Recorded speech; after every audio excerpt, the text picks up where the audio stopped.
begging. And she'd talk about how she'd stabbed the plastic-faced mannequins, which is what she'd called Abigail Folger and Sharon Tate. Every time she screamed, she'd stab her again, and she just kept stabbing her until she stopped screaming. And she said that Sharon would plead for the life of her baby, but the whining had got on her nerves, and that she kept stabbing her in the stomach, but she had a hard time because Sharon was trying to protect her stomach with her hands. And she told me that to stab somebody is better than having a climax.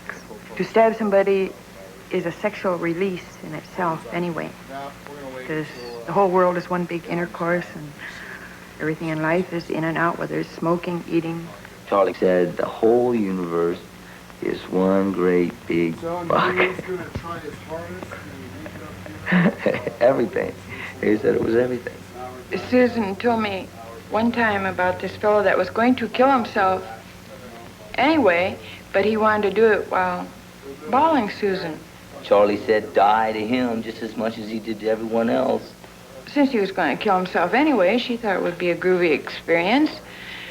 So he had the gun in his hand, and he and Sadie were bawling, and he told her, he said, now, when you start to reach your climax, tell me when. That's this Christopher Jesus that you talk about.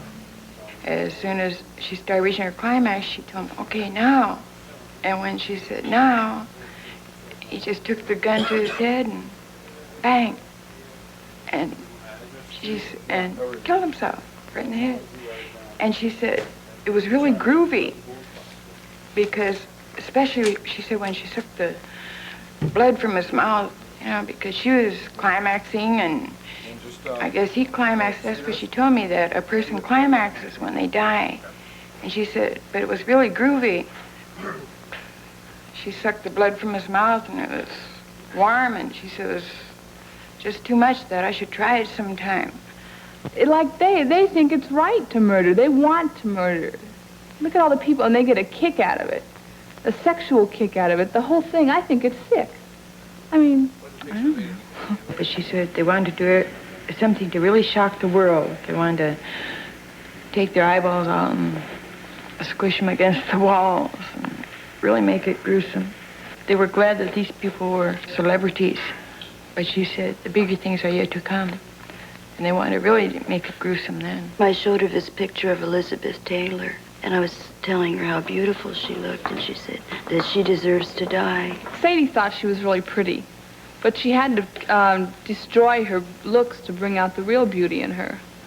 She was going to poke out her eyes and take a knife and get it real red hot and put it on the side of her face and burn her. Sadie liked Tom Jones. Sexually, but they didn't like him really because, like, he was famous, he had political influence, as where Charles Manson didn't, and they thought he should because they thought he was a great singer, better than Tom Jones. She was going to make him make love to her right in the midst of the climax. While he was making love to her, she wanted to stab him. She wanted to see the look on his face. She said, wow, it'd really be something to see. He probably would.